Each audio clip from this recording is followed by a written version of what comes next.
Welcome to Tailor Made Chaos. On this podcast, we'll bring you some of the highest flyers and most interesting people in and around the fitness industry. We'll talk and laugh with CEOs, franchisee groups, exercise specialists, and to those who work in sales and marketing, and will share their insights and knowledge of all things related to the business of fitness. Love what you hear? Make sure you like and subscribe to keep up to date. On with today's show, proudly brought to you in conjunction with Fit Into Shape, a small but dedicated team of fitness industry professionals, delivering on all of your fitness equipment and gym design needs. I meant to warn you about something. Let's do it. 3, 2, 1. Budget start. Today I have the privilege of sitting with a CEO, author, a wife, a mum, and most importantly, an amazing woman in Elaine Jobson. Without wanting to focus on age, it is really hard to believe that it's been 30 years you've been in the industry. Welcome to the show, Elaine. Thanks very much, Glenn. Thanks for having me on. Yes, thank you for having me at Jet's head office, or more correctly, what are we called now? Yeah, we're actually called Be Well Brands, but I meant to warn you about something. And we have what's called burpee words here, which means that there's certain things that you can't say, otherwise you've got to do a burpee. And you came out the gate with one, which is we're a support office, we're not the H word. So I don't know, can you give me a burpee? We've had it on camera. It's been a while since I've had to do one, but let's do it. Sorry, audience. Now I'm going to puff for the next 10 minutes, and there probably will be multiple other burpees when I say things. But you're welcome, Elaine. So, Be Well Brands, big change. Yes. How have we come from being Jet's support office to Be Well Brands? Yeah, and as you can see, we've got lots of decorating going on out there. We do. It is complete chaos. So yeah. Tailor-made chaos. It extends to the people we're working with. Yeah, so Be Well Brands, as you guys probably know me better as Jets. Obviously, Jets, I did the management buyout back in 2022. And time has flown, and since then, it was always one of our ambitions to be able to build a house of brands. And the reason for that is because Jets is a phenomenal business. It's a very successful franchising business. And we do franchising really well. And we've done it for many years. And we could see the capacity of what we had within our franchising engine would easily be able to be applied to more products. And I always use the analogy, so you walk into a supermarket and you've got the tills and you've got the shelves and you've got the warehouse and you've got the distribution centre, but you walk in and you've got Jets on every single shelf. That's what it felt like. Why don't we just put more products on those shelves? So that's really the thinking behind it. And Be Well Brands is really about having guardrails in place of when you go out there and say, let's look at some interesting concepts that we could bring in as brands. We didn't want to just bring in anything. They had to make sense. So we put in these kind of guardrails that it has to be health, fitness, wellness. The kinds of people we're looking for is very partnership first. We're really backing in the people even before the concepts. So yeah, we've been very fortunate to be able to build on that over the last few years and bring some new brands in. We'll talk a little bit more about all of that, but probably what I call as part of the tradition of the show is I always like to get people's histories and where they started. So, Elaine, obviously your accent indicates that you're not purely born or bred in Australia. Where'd you grow up? So I'm actually from the north of England, in a place called Yorkshire, is where I'm originally from, although it's a very long time ago that I left. And yeah, I'm one of five, so I'm middle child syndrome. So I'm always out trying to rule the world and prove myself. Nobody listened to me. Keep yourself to the older siblings. Yeah, exactly. So yeah, I've got younger brother, younger sister, older sister. So I know what it's like to have the full dynamic of the family. Yeah, single mum. Yeah, I lost touch with my dad a long time ago, so pretty much raised by my mum. But very early, I left the UK. I actually went to France, of all places. I moved to France. And I went to run a hunting stables in France. That's my very first job that I had. Yeah. So you finished school in the UK? Did you go to uni? Or? Yeah, I didn't really do. If I must tell you, go on. I'll share it. So yeah, kids don't do this the way that I did it. Here's your disclaimer.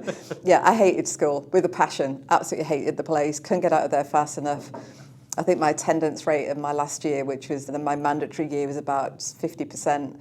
I wanted to do anything else than go to school. There's no way that I was going to go to a university. I just wanted to be out into the world, and I definitely wanted to be in business. So, yeah, I was in the era of being raised really by Margaret Thatcher. That was the politics that raised me. And as much as we could dine out on stories as to why she's not a great role model, she actually was a lot for me growing up in the UK, making a lot of things happen and moving the country to being from this kind of very Labour left of centre to obviously being much more about business and supporting business. And one of the reasons I actually moved to France is because she was a lot on TV talking about the importance of Europe and the European Union and being able to speak languages, because the UK is just going to become a big part of Europe. So that was actually part of the reason that I went to France. But I went to France, lived in the middle of nowhere and spoke to animals all day long, so I'm not sure how useful that actually was.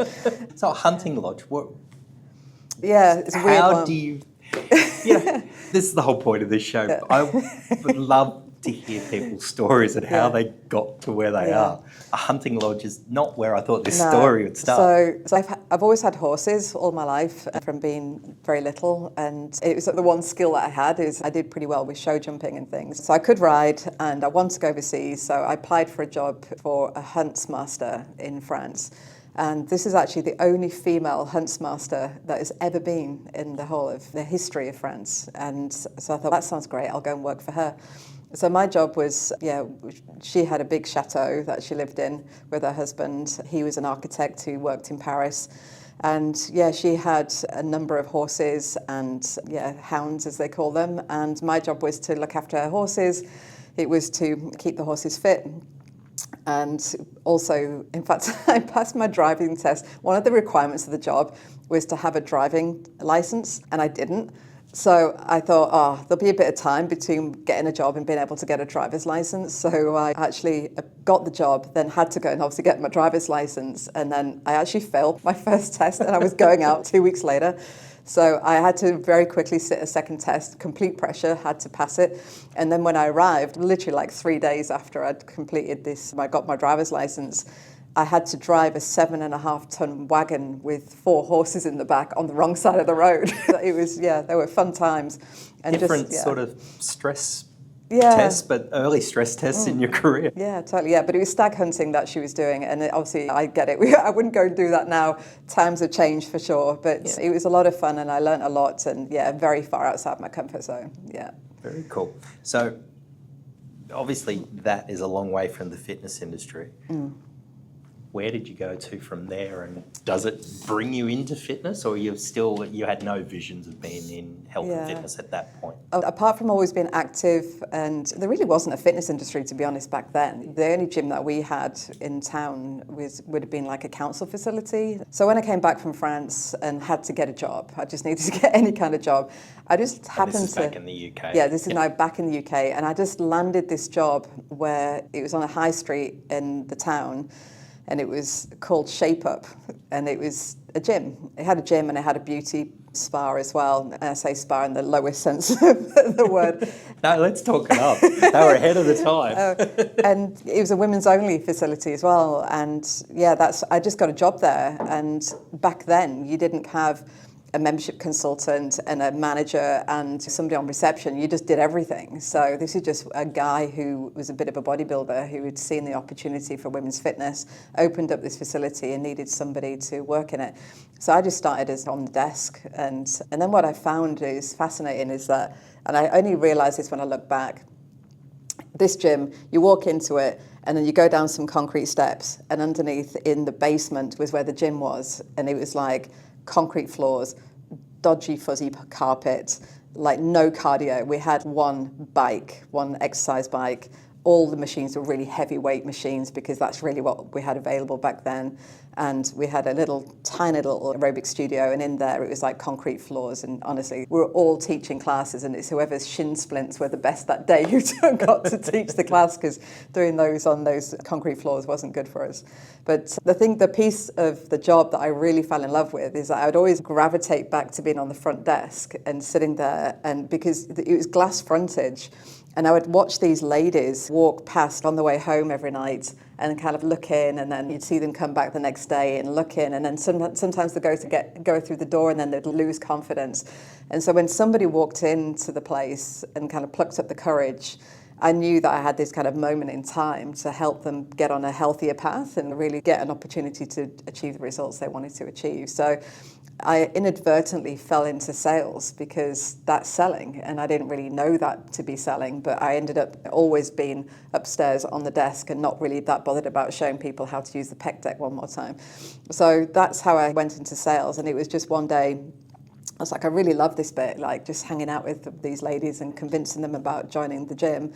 And then I was looking, and you remember back then, you're a bit younger than me, but we used to have newspapers where we used to look for jobs. We didn't have Seek online. Yep. And I was looking in the back of a newspaper in the classifieds for what is jobs. And to be honest with you, I just wanted to get out of my hometown because it's a godforsaken place and move to a better town. And there was a job in there that went new gym opening, membership consultant required. And I was like, oh my God, but this is actually a job I could do.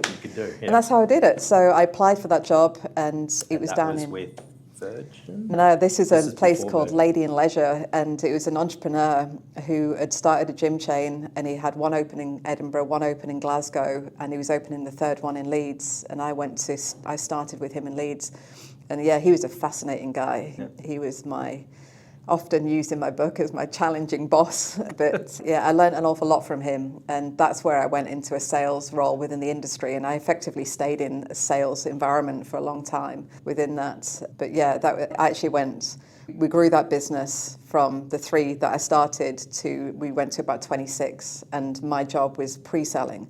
So I pre-sold all of those gyms. So I would land in the new town, I would go into a building site, I had 2 chairs, a table, a plastic wallet folder with some pictures of equipment in it, and we sold memberships, and that's how we did it. Yeah. Often on my own, maybe recruit one more person as we went along. And we were taking the money from the pre-sale and building the clubs, and that's effectively how we grew that chain of gyms. So to put a rough time frame on it, is this early to mid-90s? Yeah, that would be... Roughly? Yeah, it'd be probably about 94, 95, something like that. Yeah. And a lot of people don't realise how far the industry has advanced in realistically the last 30, 35 years. It's not that you're at the start of the industry, but I think you were at the start of the popularisation, and there wasn't venture capital really back then. There wasn't dollars, it was the odd entrepreneur that could see something. That's right, I guess you were pretty fortunate to fall in with one that grew staggeringly quickly. And it was all coming from bodybuilding. All of these entrepreneurs were, for me, what I observed is they were all coming out of those kind of gold gyms and seeing the opportunity of the industry's growth. But it was that job that I was so lucky. I've been super lucky in my whole career. I was so lucky to work for somebody that was quite brutal at teaching me new skills. Yeah. And I say new skills in everything.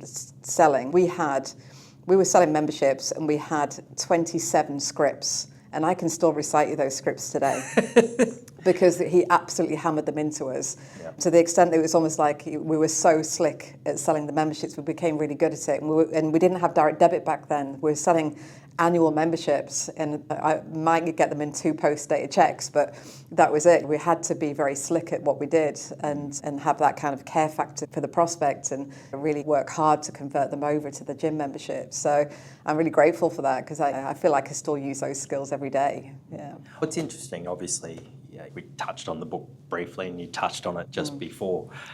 You still learn a lot from even the people who you no longer necessarily admire, or you can admire some of the skills that they had. But it sounds like he was a fairly difficult person to work for, but you still learnt a lot from it.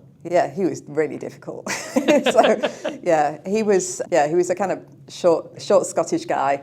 But he had a brilliant story himself. He grew up in Scotland, and from the age of 5, he was put into a children's hospital because he had really chronic asthma and eczema. And his family lived about 3 hours away. So he was effectively raised in this children's hospital, and then he wasn't expected to live that long because all his lungs were really scarred by his asthma. And he was bandaged from head to toe with his eczema. And he was given a really short lifespan, but he just happened to live. And the way that he lived was, even though he was in bed in this children's hospital, he would get up every day and he would walk the corridors, and then he would start to do some jogging, and then he would start to do some weights, and then he actually used fitness to extend his life.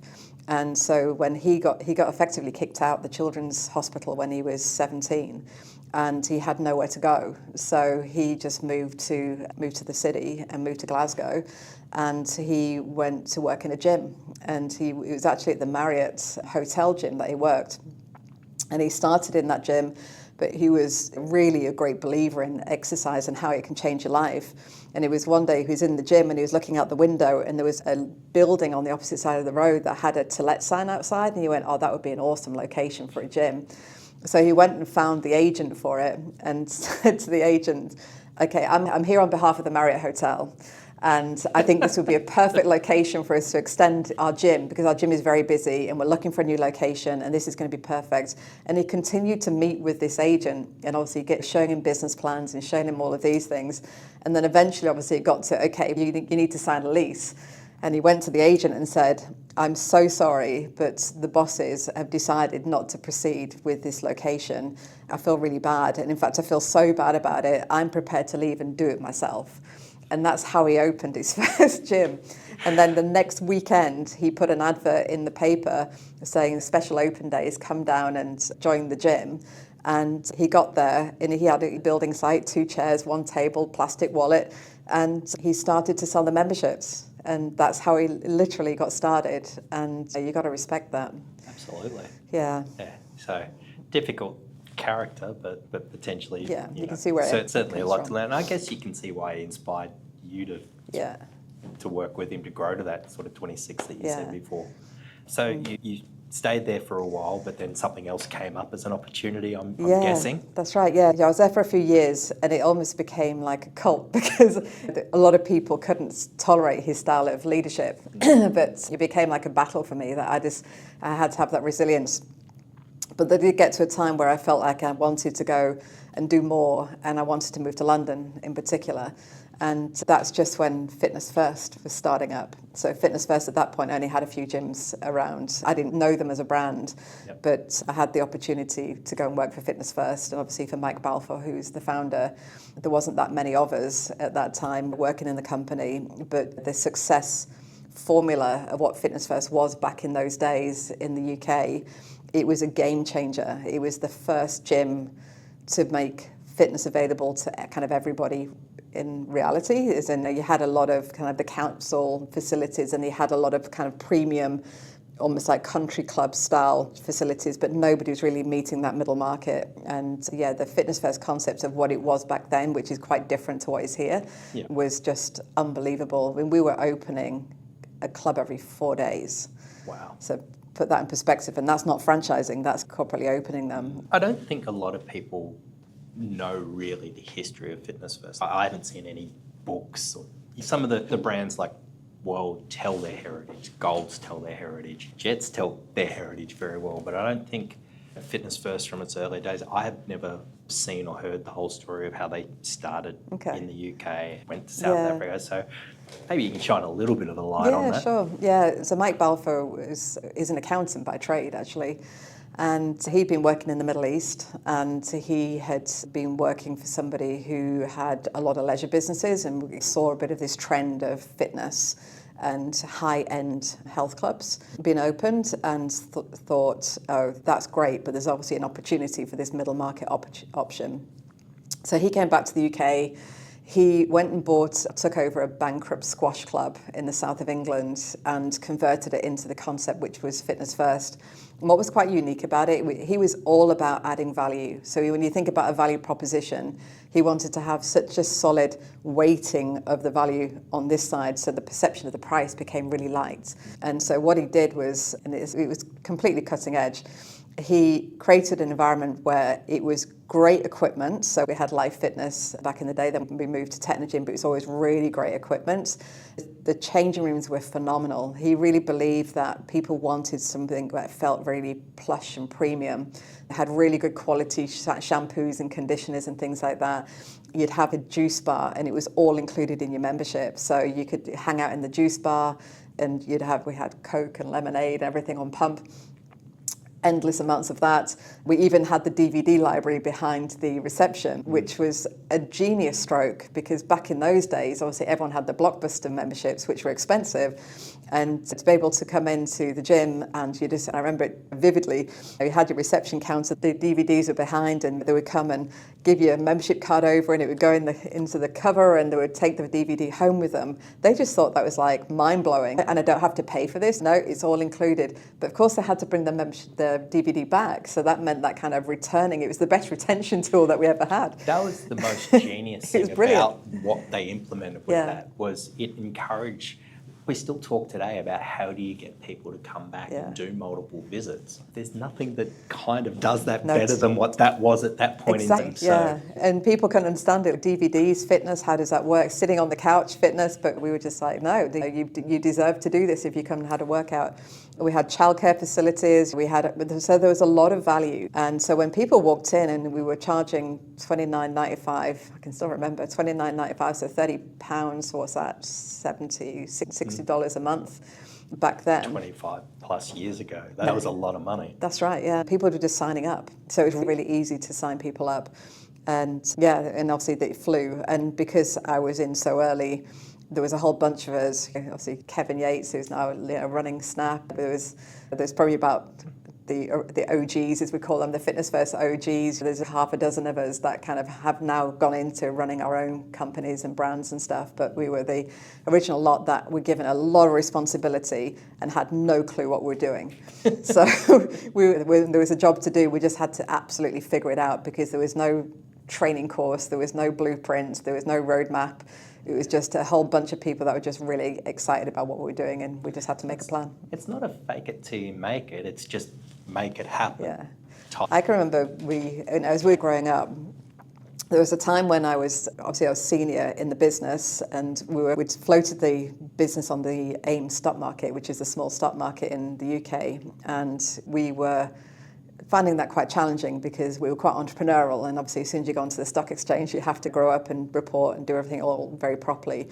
And we'd been acquiring a lot of businesses. That was our strategy. We called it land and expand. We'd land in a country, we'd acquire a number of gyms, convert them to the Fitness First concept, and then we'd move on and grow our own.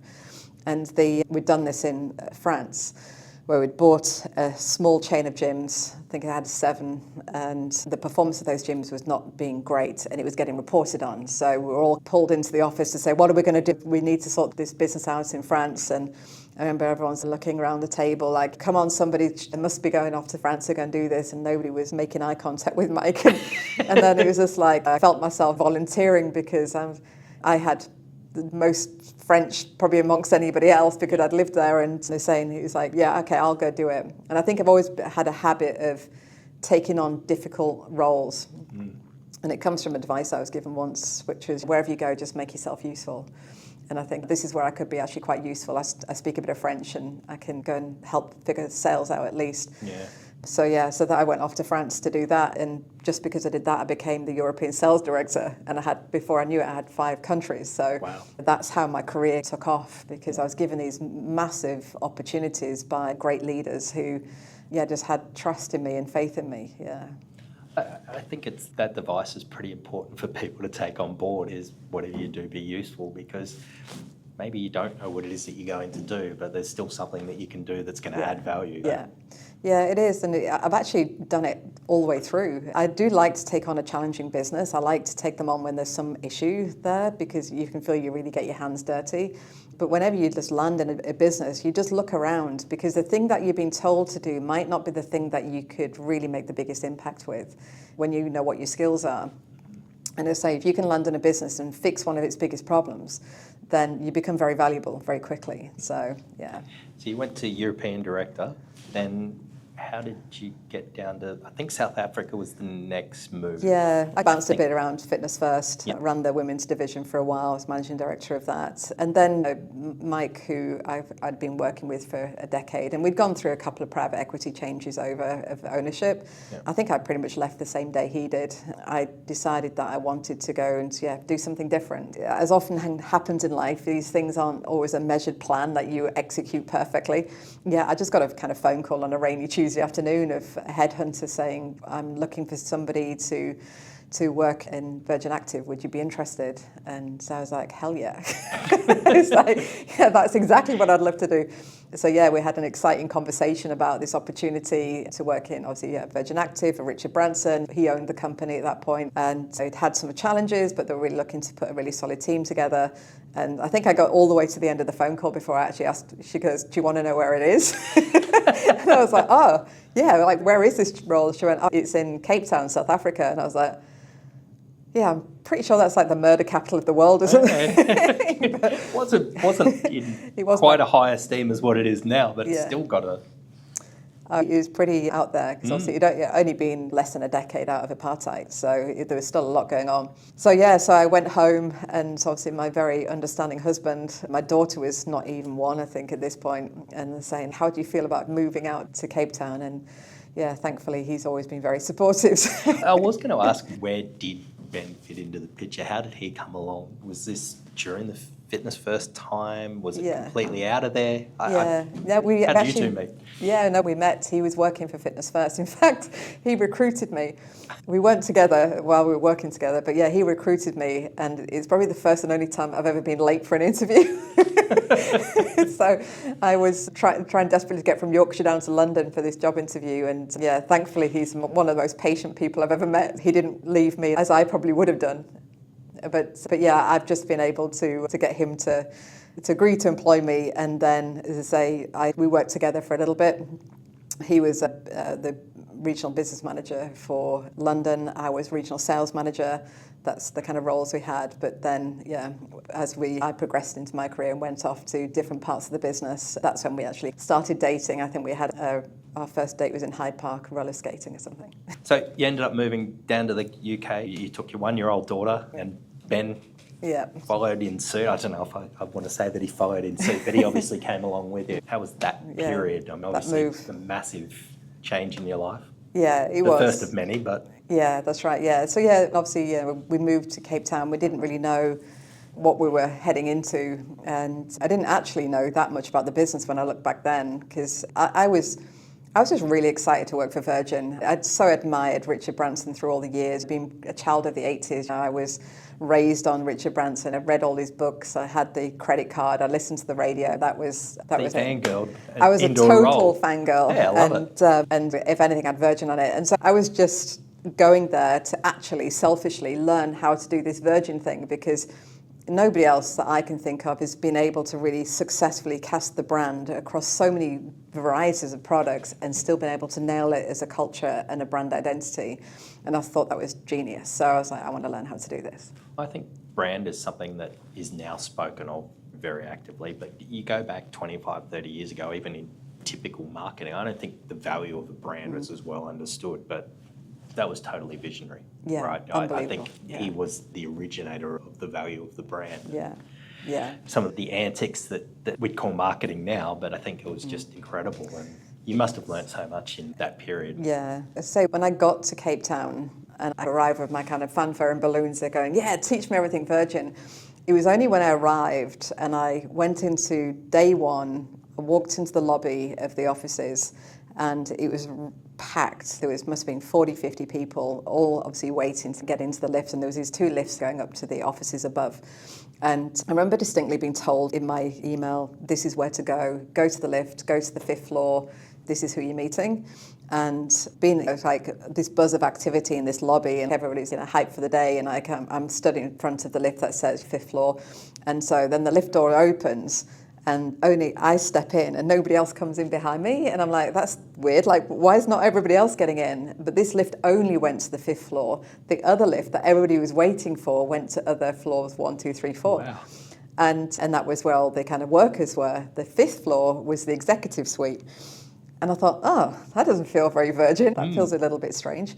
And so anyway, that was one of my early observations. And then there was just a few things that I saw unfold over that time of, you'd notice that team members, I've always been quite a kind of low hierarchy leader. I chat with lots of people. I'm always in amongst it. And I just found that a lot of the workers wouldn't even make my eye contact. I noticed that there was bioscanning even back then to get into the executive suite. It was very cut off. So there was just all of these things that just didn't feel very Virgin.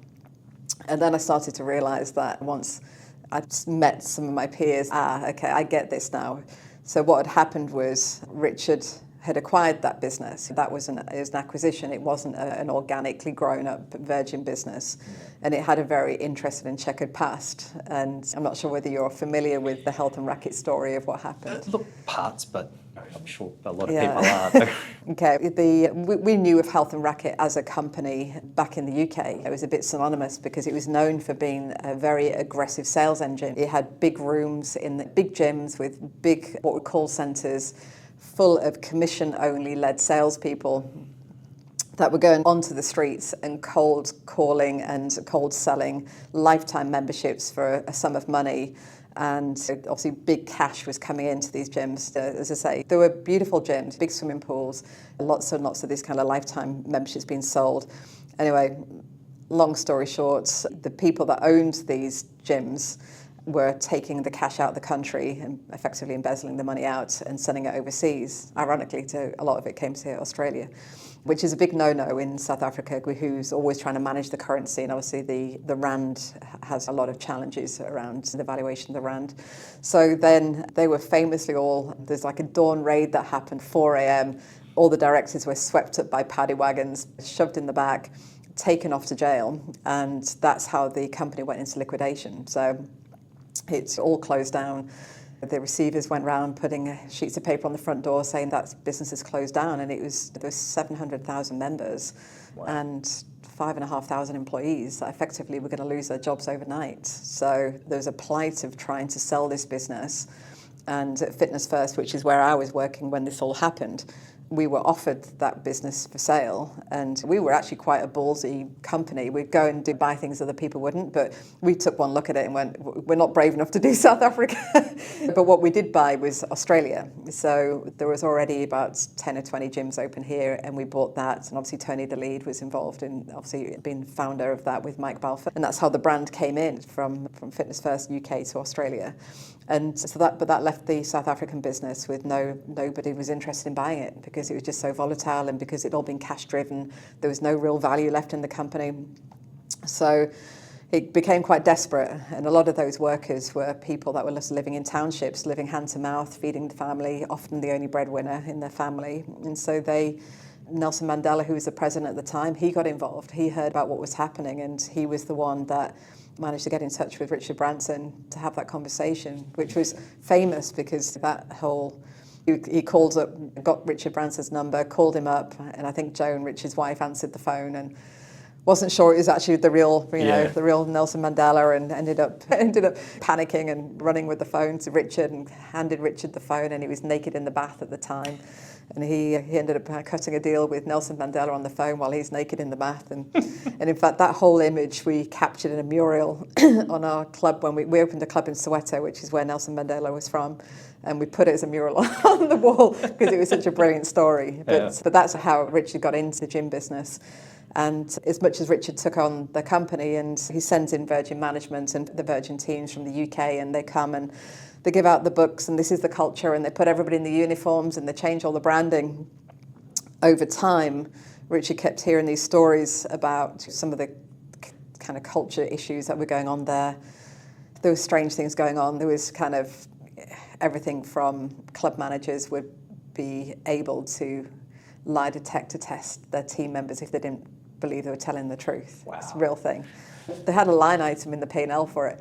There's a lot of that kind of hazing behaviour from the US, that kind of vibe. Yeah, a lot of people, there was a lot of fear management from the leadership, and what obviously Richard realised was that leadership, as much as those kind of the original owners had left the business, the people they'd recruited were just actually quite enjoying the way that business was being run. They were still in situ, so he removed some of those people, and I was part of a kind of a fresh leadership team, a C-suite team going in. So I started as Chief Operating Officer of that company, and with a great leader, Ross Farragut-Thomas, who was the CEO, and we were just tasked with allowing it to be a virgin business, Get rid of those incongruencies. So that's where my passion for culture started, because I was able to use a lot of the skills I'd learned already, but learn how do you turn a culture around of a company that size in effectively a country where you hate it, because we were effectively hated on site because we were just coming UK, we're white, a lot of our team members weren't, and having to help them become Virgin people. So that was the whole journey that I went on with Virgin Active over that 5 years. Yeah. And learning to become a Virgin person yourself. Yeah, totally. Yeah, exactly. So that was a big journey, obviously, and you were in South Africa. Where did you go from there, and how did the opportunity come up to go further abroad? Yeah, and I loved my time at Virgin. I still feel very fondly about that company, and the people that are there were phenomenal. But I just got to the time when I felt like my work here had been done. Like I'm more of a buccaneer than a plower of fields. That's really, I'm not good at ploughing and just continue to do the same thing. So I definitely get to a stage where I kind of need a new challenge. And Mike Balfour, obviously, who was the founder of Fitness First, he had been in contact with me all the way through that journey saying, hey, when are you going to come back and kind of work with me again? And so when the right opportunity comes up, and he invested in a chain of gyms in Poland, and he wanted to expand them into Southeast Asia. And we started asking me to go across to Southeast Asia to do that for him. The only thing that was really on my mind, though, is that Jasmine, my daughter, when she first moved out when she was 1, she could have lived anywhere in the world and she'd never really know about it. But at this time, she's 6 years old. She's wanting to ride a bike on the street. So I did go to that next opportunity knowing that I needed to get her into a country that she could have her education and be more settled. As much as Malaysia, which is where I moved to next to work for Jatomi, which was the business from Poland, was an opportunity that I really loved and thrived on that challenge. I knew it wasn't going to be for years and years. I wasn't going to be there for a decade. So I went there, and that was great fun and really challenging. Starting a business in a foreign country, don't know anybody. Especially under Malaysian law, there's some interesting laws in the history of that country. So. Yeah, and it was quite politically unstable at times as well.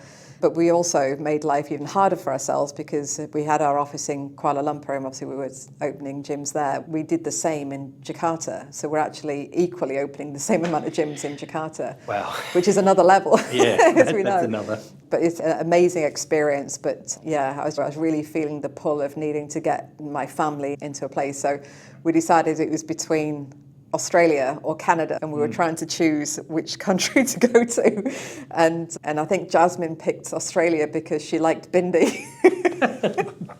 Bindi Irwin. Bindi Irwin. Oh wow, that's a reason to move. She had all the Bindi books, and she just loved the idea of Australia Zoo. And so ironically, and I had some friends in Brisbane, so we happened to come to Brisbane, and we actually came on a 90-day tourist visa just to see how do we feel about the country, and is it somewhere we could feel that we could base ourselves. So that's how we got here.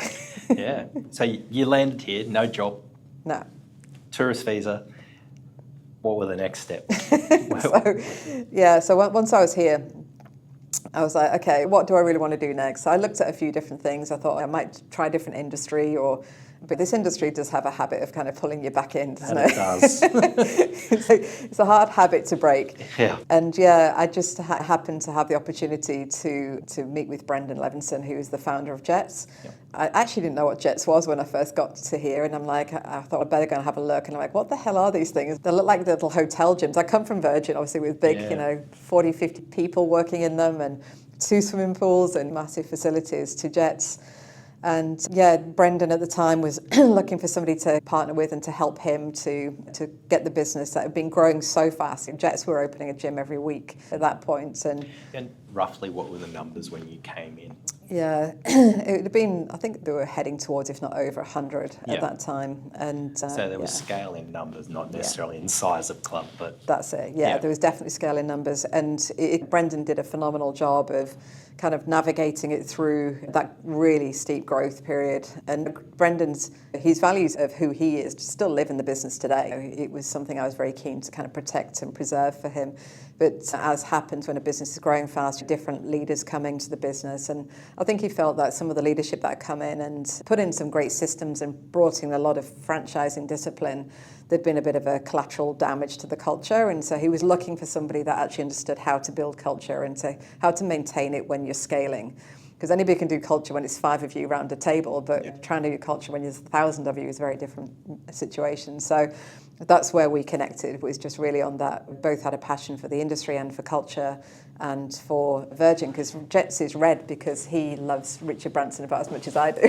There you go. Yeah, so there was a connection. It's maybe my spiritual home was in Jets, and I got the opportunity to have that job, and that's where I got into Jets, which is back in whatever that was, 2013. So that's 12 years ago.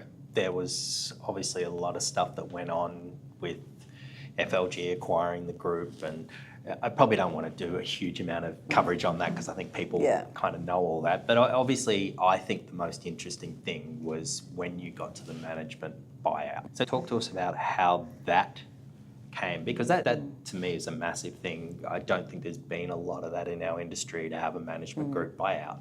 How did that all come up? How did it come together? Yeah, sure. Yeah, that kind of time, because obviously the whole point when I partnered with Brendan was that we were effectively preparing the business to be sold. When Quadrant bought it with Greg, and obviously he created the FLG group, that was the end of that plan. And then obviously I was the succession, so I went in as CEO into that business. And then Greg and I, we worked really well together. I think for those 7 years that they owned the business, we went through a lot. We went through the whole COVID thing together. Yeah. And Greg was a great leader through that. And we were the only true franchise business they owned. And you've got to imagine, when you're leading a franchise business that effectively has got competitors that are part of the same group, it wasn't easy. And we had to build up a lot of kind of Chinese walls to make sure that we kept the kind of honesty between, there was no sharing of marketing strategies, there was no sharing of pricing strategies. And I say Greg was phenomenal at helping me do that. But when we came up the back of COVID, as everybody, that kind of 2021, 22, we could feel that with FLG and Jets, we were franchising. They were all effectively corporately owned. We just had very different strategies ahead of us. Yeah. I had to have a different approach with Jets because we've got a whole bunch of mums and dads and people that were effectively their superannuation for a lot of them. They've invested in us, they've got their businesses, and what I knew Jets needed was maybe different. Greg and I had a discussion and I said, look, why don't you let me just take this off and break it off from the group and do a management buyout? And yeah, I had his support with that. Right.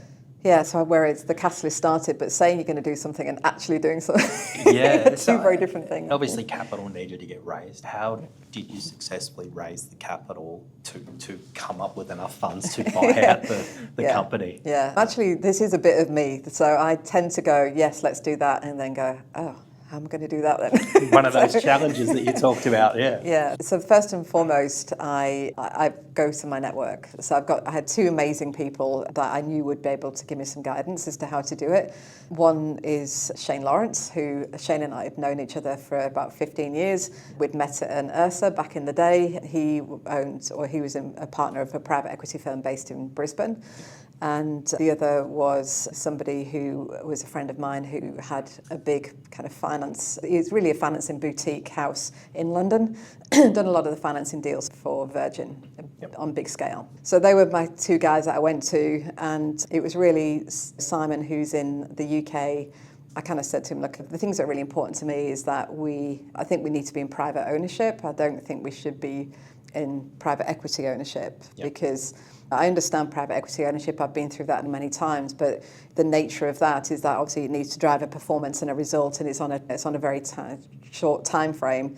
And I needed a bit more space than that would probably provide me. So I wanted private individuals to invest in the business. So I managed to get that kind of structure in place to enable me to have the level of control that I felt I needed to be able to deliver on the strategy I think it needed. And then I really just went out to my network. I wish it was more sophisticated than that, but it really wasn't. I just reached out and said, is anybody interested in coming into, who wants to invest in a fitness business that's in franchising out the back of COVID? It's a hard sell, but lucky you had 20 plus years in sales prior to that. I'll tell you, those skills have never left me. Yeah. And that really was it. But I think what the people that have invested in have really done so because I think they're backing me in to be able to do this. And yeah, I've been very fortunate. They're a great bunch of people and been very supportive with me throughout these since 2022.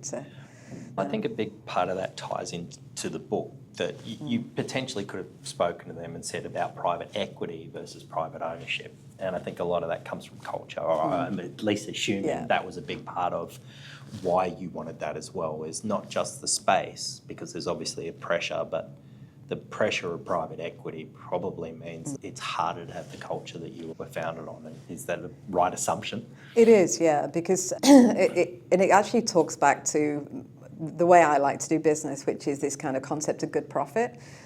Good profit for me is a concept that I really did learn at Virgin, and it's about saying no to certain things that you can make money from, but it's going to be at some kind of expense of the customer or the team.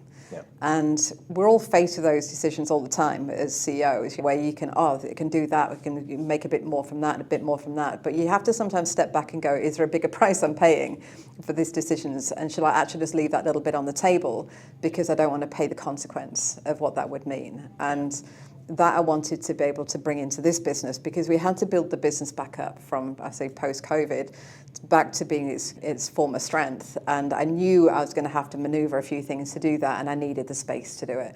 And culture being our big kind of competitive defence, and always has been, I have to get that back in place. And I'm not sure private equity would have had the patience to allow me to do that. Yeah. Oh, cool. I guess that does bring us to the book. So you went through a successful management buyout, taken it over, and you took on the role of CEO, or maintained the role of CEO, but in the new group. Where did the book come from? It's a great read. I have my autographed version here. It's been around the world with me to several places, and it's not a plug for the book, but the book is amazing. So where did the idea or the concept for writing a book come from? Yeah, so back in the day when I first kind of came to Australia, I am a networker. I love connecting and collaborating with people. And I got involved with the Australian Institute of Management. They invited me to go down and speak to some of their people. And anyway, I connected with the CEO there.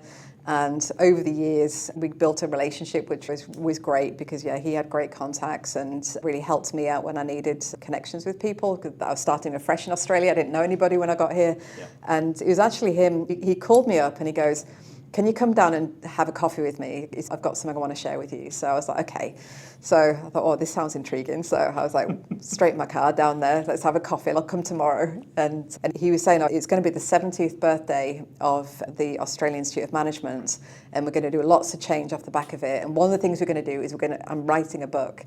And we're going to do a book for the Australian Institute of Management. And this book is going to have all these different chapters. And each chapter I'm going to invite a leader. And he's got the Dalai Lama. He had all these really famous people writing these chapters.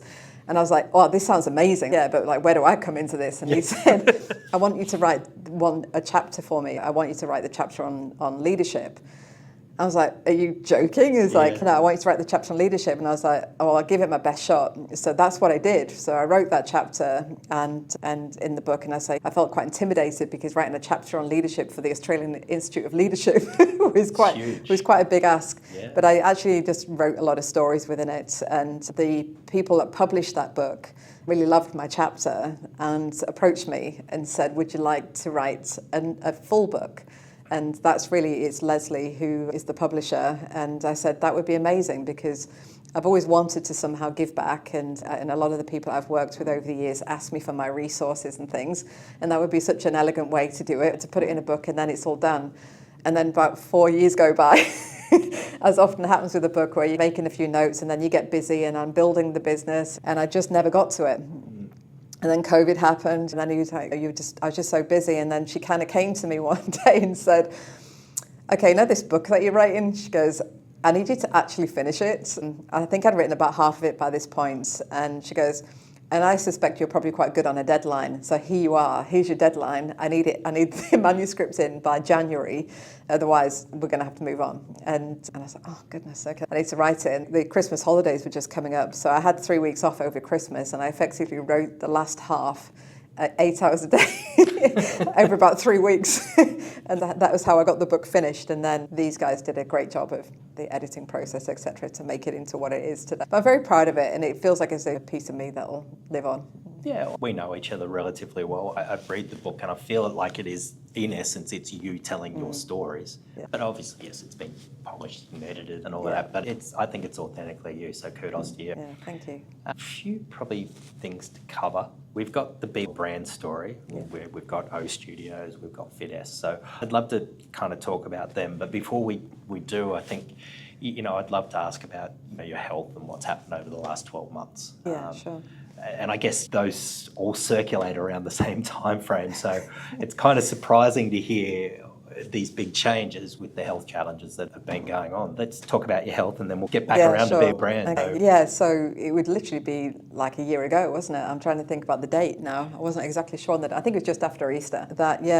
I always, at the start of the year, try and do all of my checks. I think as people do, you go and you have all of your screenings done. And I just added in you get the bowel cancer screening pack through the post, and I just added that onto the list of the other ones that I did, and did the screening, didn't think anything more about it, and then got a positive result back. And then obviously you go into the system of you go and get a checkup, and then you go into, and I had a colonoscopy done, and that's when I found out that there was a 5-centimetre tumour that they'd found in my bowels. So that was the kind of start of a completely different journey. Yeah. And I had no symptoms. And one thing that I'd love to say is for everybody to just go and do the screenings and and start early, because I think bowel cancer is one of the deadliest killers for people under 50 now. So there's no sooner time to do it. My fiance can't hear this podcast because I turned 50 this year and she's already hounding me to go out and get all those tests. And blokes don't normally like to go get tests, let alone, that. But I think it's actually a very good message that, these tests are there for a reason, and it's good that I won't even say they picked it up early. That's obviously fairly advanced. So there must have been some deep concerns that you would have had personally. I think because I had no symptoms, it was a real shock. Yeah. I'm healthy, I eat healthy, I don't really drink that much, I don't smoke, there's nothing in my lifestyle that I could point to. But there I am. So once I kind of got my head around it, and when you're the CEO of a company, I suspect it's a little bit different, because it's not like you can just go, I'm just going to go on personal leave now and go and do my thing. I've got to navigate the whole organisation through it. So my go-to was to speak with my inner circle and to let them know what was happening, and then really to start to formulate a plan. And they were amazing. They immediately kind of jump up and had a meeting and what we're going to do if Elaine can't be here. And then obviously you go into this kind of conveyor belt of treatments, and went through radiation first and then did the chemo after that. And the idea was that I would end up doing surgery. And it's interesting, obviously my husband Ben is very holistic. He's very much into holistic health, and he's vegan, never drank a drop of alcohol in his life. And he was a great, useful asset for me in that time, because as much as I threw everything at it from a traditional sense, I did equally throw a lot at it from an alternative sense. I always like to have backup plans for everything. So I had an oncologist in Australia. I equally had an oncologist that was an integrated oncologist in Canada, and working with me and using some of the what's called repurposed drugs. So drugs that have been available in the market, available in the chemist, but known to have good reactions to cancer. So I went through that process and then got towards obviously having my sigmoidoscopy to see what they have to do with surgery, which 4 months after doing all these treatments, I was equally doing 140 hours of hyperbaric therapy. I did a lot of different things. Arrived to my surgeon to go and have the sigmoidoscopy to know what is he going to have to do from a surgery perspective. And then, interestingly, I came round from that, being under sedation, for him to tell me it's gone. It's completely gone. And he couldn't quite believe it. Nobody in the room, they're all high-fiving, which is a bit odd to be waking up from your anaesthetic being high-fived by your surgical staff. That's not a bad way to come out, though. But they're all saying that, they couldn't believe it. Less than 3% of people from my situation, which was stage 3, because it was already into a couple of lymph nodes as well, go to 0. So I'm on something called watch and wait now, where I have to go and have tests done every 3 months. And I'll have to do that for a number of years before they declare me fully out of the woods. But I've already gone through some of those tests, and so far so good. So I'm completely clear and feeling like $1 million, to be honest. Maybe that's a great segue to getting into the Be a Brand story. But I think that balance of holistic and traditional medical probably sound like they're going together very well. And maybe it's that advocacy for health and fitness for your life that Yeah. It helps. It was interesting. Like when I went reinforce when I had the radiation, I was quite fascinated by how much they were saying, you need to exercise, and it was massive. Something like 30% better healing rate of people that exercised than didn't exercise. And so it was actually quite refreshing to know that there was medical people, I know it sounds odd, but there was medical people actually saying you need to exercise, which I was like, okay, I think I've got that one covered. I've always exercised, but yeah, it was quite inspiring to hear that was being prescribed. Well, I sat down with Ken at AusActive, and he's been obviously pretty prevalent in the industry since he's came in. And one of the big things he shares is now that he left the Nurses Association and come into our industry, people say to him, how does it feel to be out of health? And he suggests that he's not out of health, he's at the forefront of it. And I can't be a bigger advocate for that statement. So it's great to hear, though, that the medical community is starting to realise that the benefits of health and fitness and training and the likes there. Yeah, without a doubt. Yeah. How are we doing? Perfect. I reset it when you weren't looking. Wonderful. Sleight of hand. Yeah. So be well. Be well. All right. Well, let's talk about Be Well. So obviously we are at formerly Jet's support office. I'm not doing any further purpose. It's good, wasn't it? Calling business owners the F word. How have we gone from being Jet's, which operates in multiple countries, we might even chat a little bit about that, to now Be Well Brands? Yeah. So, as I explained, it felt remiss of us not to add more brands in when you've got a franchising engine as good as ours. That was really the business model that I wanted to add in, and we felt we had more to offer. And I went to San Diego, obviously recently, to the HFA, and when I was there, and I put a LinkedIn post about it, that you can really feel the convergence of the industries now coming closer together with that kind of the wellness and almost like medical with GLP-1s to fit the fitness industry and spa, and it's all coming so blended. I felt that we had a bit one-dimensional with just having Jets. We could do more than that. So I wanted to find great entrepreneurs that had been able to start something fresh in the industry, so health, fitness, wellness. But when you start a business and you get to that stage where you've maybe got 5 or 10 open, and then you always get that pinch point, because I've been through this so many times with entrepreneurs myself. You get a pinch point where you need the capital to grow, but you haven't got the capital to grow, but you're really stretched and you can't quite cope with what you built.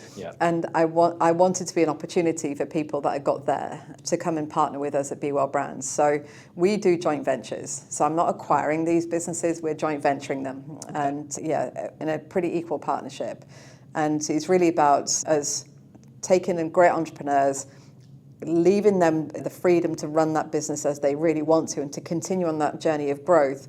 And all we are doing is wrapping around franchising. We are the franchising engine that really just propels their growth for them into franchising and continuing in franchising. So that's really how we're doing this. And I say we've got some great people. Mark Cherritz from Fitesque, which is it's a fitness fusion with burlesque, very Zumba-like with the business model. And then we've got Tim Bateman, who's, obviously from New Zealand, who has O Studio, the recovery concept. And then we've got another couple that are in the pipeline. I was going to ask, what's our international scoop? I always ask people for the international scoop. Who are we working with next? Can't name it yet at the moment. But we always wanted to add in a kind of Pilates yoga. We felt that was just a piece that was missing to the whole Be Brand story. So that's what we've been looking at. So there's a couple of different options that we're looking and reviewing at the moment. But equally, say Jets is the mothership. Jets needs to still thrive and grow, and we are still growing in Australia, but obviously international as well, as you mentioned. Yeah. So again, there's some really exciting growth, I think, internationally. India has come online, and that took quite a while to come about, but that seems to be getting some real momentum. So where are you now operating? Obviously, FLG has still got Thailand and New Zealand. They continue to operate in those 2 locations. Obviously, we've got Australia, the UK, the Netherlands, and now India. There's a couple of other countries that are in the pipeline as well that I won't mention yet. Can't mention it. But and the reason that sometimes we take a while is because we don't want to do international growth for international growth's sake. I've worked with amazing people over the years and learned some hard lessons about vanity growth. And vanity growth never ends well, where you're just trying to grow to create a story for a private equity firm, or you're trying to create a story for investors. It has to be sustainable growth. And it needs to, the way that I see my role always is that I'm the custodian of the business right now, and it will be somebody else will be the custodian of the business going forward at some point. And it's got to outlast all of us. Everything we build has got to last a long time.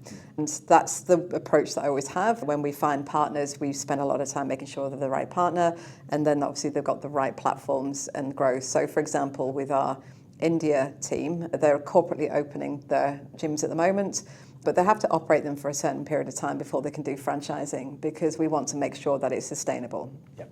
And that they have all of the skills they need to be able to make it work. So we have a lot of discipline that kind of sits behind it. I think that fits back to the notion of good profit, or at least interlinks within it. Yeah. You could be potentially more, in essence, profitable by rapidly expanding, but not necessarily being good profit in that process. I have seen some great businesses that started out end up as a house of cards. And it's a shame that those things happen. When I understand it, because the pressures on growth are intense. Every CEO faces that, and the need for always coming up with new ideas to make more profits is there. But I don't think that should be at the cost of sustainable long-term success. Yeah. Now, to shift gears, and we probably don't have too much more to chat about. We could talk all day, but your daughter? Yeah. She's just gone over to the UK. She has, yeah. So it's full circle. I'll tell you, my daughter, she's 19 now, and obviously she left the UK when she was 1, and I've taken her all over the world. She's lived on 4 different continents, and I had now the privilege of her going to the UK so I can pay international university fees, which is nice.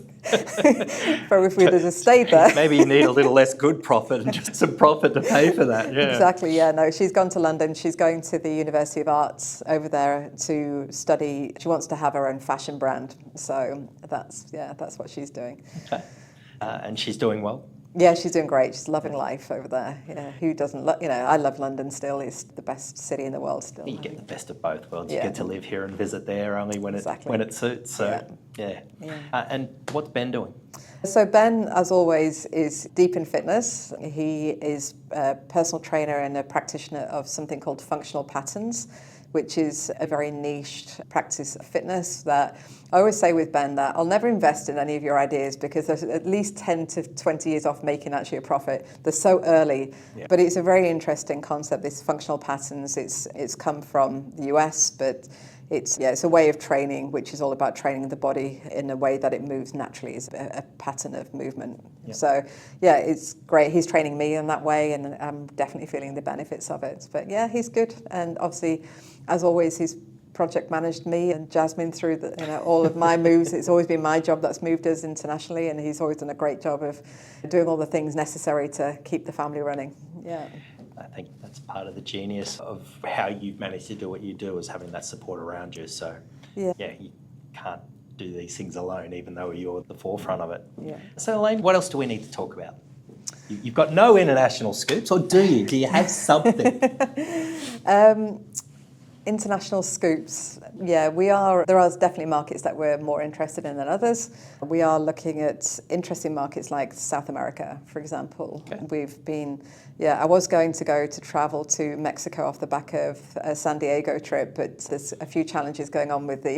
Most definitely. I was going to San Diego. I was going to Mexico afterwards as well, but didn't go for different reasons. But, okay. But we really like South America because it's got obviously a very vibrant fitness market, very successful independents that are there as a franchise brand. If we go in, we have to go in with something special and to obviously offer the consumer something different. But so that's definitely a place of interest for us. We'd like to expand a bit more into Europe. We've also got the UK and the Netherlands. The UK are just going a bit further into Ireland at the moment. And then, who knows where we'll end up next. So are you planning to move anytime soon to any of these countries? So you're pretty settled here now. Yeah, no, I'm definitely as settled as one can be, because I'm always never say never. Never say never. Now I've moved around 4 different places, different parts of the world. But no, I think the Sunshine Coast obviously is a beautiful place to live. Hard to leave. It's hard to leave, it is, yeah. And we have a lovely place, and Ben enjoys having a very big shed with a big gym in it. But no, I think we'll probably travel more. You can see for myself, I'm definitely going to be traveling more. I'm always mindful to manage my health, and I've been able to have the capacity to do that, so I have to be very vigilant. But yeah, there's a lot of travel on the horizon for the next couple of years at least. Yeah. Wonderful. What haven't we covered? And what haven't we covered? I feel like you've taken me from cradle to grave almost. Well, let's excuse the grave for a while. I think there's a few more legs to go, and at least we might get to a scoop at some point before the grave. I think that's important. Yeah, I am obviously involved in a few other things. I'm deputy chair of AusActive. I think that you mentioned the work that Ken's doing, and Emmett. I think he's doing a phenomenal job. Coming from the succession from Barry, he really helped us get into Canberra and to start that momentum of building up the narrative around the industry, because I'm sure many people felt the same, that it was very disappointing how the fitness industry was treated through COVID, and it's been very much our focus to make sure that we do stand up a voice of the industry and making sure that we've got a seat at the table when it comes to this industry and how we get treated, whether that be from taxation reasons or employment law or whatever it might be. So I'm really enjoying that opportunity. I got re-elected in, so I'm about 4 years in now. Yep. Maybe a little bit longer. But yeah, I think the work that AusActives is doing is being fantastic with the advocacy staff and just being able to be a proper peak body for the industry. Yeah. Yeah, I think there's a great maturity that our industry's starting to see the benefits of, and hopefully it continues to professionalise to a degree, but keep that maintenance of the industry first and that health perspective. Yeah. Yeah. I don't know. I feel like this has been one of my favourite conversations. We have reached from at least cradle to now. to now. Thanks for being a guest on the show. It's a pleasure. No, it's been Cheers, wonderful. Elaine. Thank you. Wonderful. Thanks.